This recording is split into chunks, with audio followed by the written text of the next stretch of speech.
welcome back to African Perspective with me, Aldrin Simpier. In conversation this evening with the Director General of Ivorians Abroad, we're joined by Issiaka Konaté, who is the Director General. So I was saying earlier on that there are these deaths that are happening, and of course the protest action that's taking place as well. And some of those people are arguing that Laurent Gbagbo should be allowed to stand for the elections, and of course the Constitutional Council has decided against that.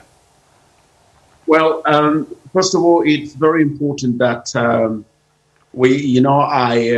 have the deepest thought about all the people who've lost their life in those, in those circumstances. As far as we're concerned, as far as the president himself is concerned, nobody should ever have to lose his life because of political differences in any country in the world.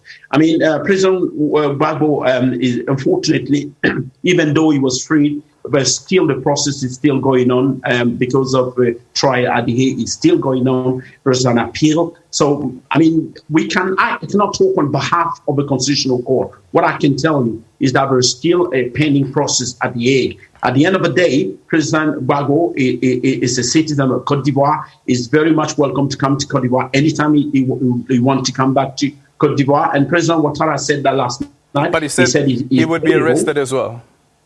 He would be arrested as well on his arrival. There's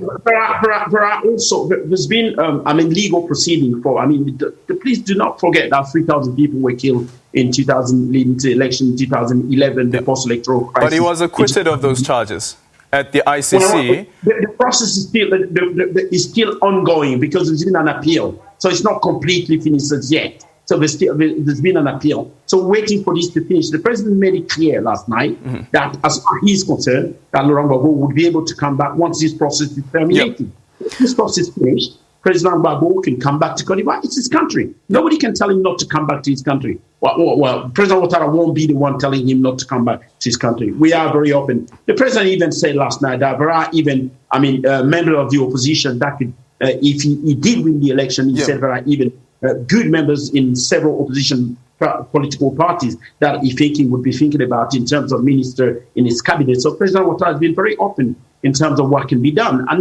We are very open for peace and democracy as long as we have dialogue and discussion. No violent activity. Former President Thabo Mbeki last year said that the process in that country that excludes Gbagbo is doomed to fail and may eventually lead the country to another civil war.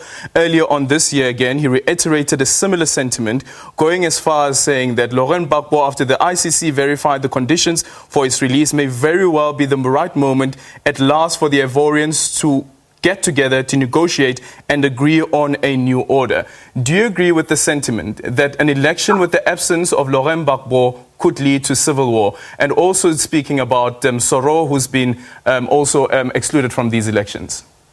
Well, I've lost you when you were talking, but I can hear what you say about President Thabo Mbeki. I heard some of the things that you said because I read a report this afternoon about some of the things that President Mbeki has said. As far as we're concerned, in 2015, the process in The Hague was still going on. President Gbagbo didn't stand. We didn't have a civil war. Yeah. In 2010, President Gbagbo stood, President Mbeki stood, President Ouattara stood. We have 3,000 people killed. I think people have to be very careful in what they think.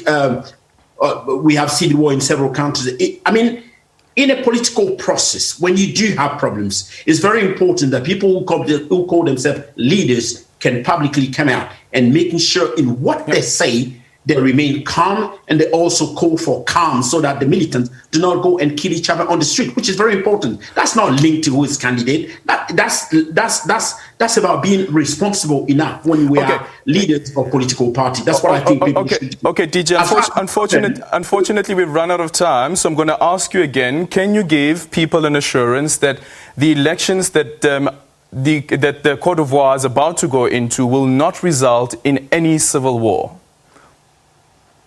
Well, I think it would not result in any civil war because the situation is completely different from 2010. But even though there is a lot of tension, of course, like there is in several of our countries, unfortunately, in terms of election, where we are very open. We will do anything we can and for peace and stability, not only for Cote d'Ivoire, but it's a country that takes 25% of foreigners living in our country. It's very important that Cote d'Ivoire stays stable, and we are fighting for that.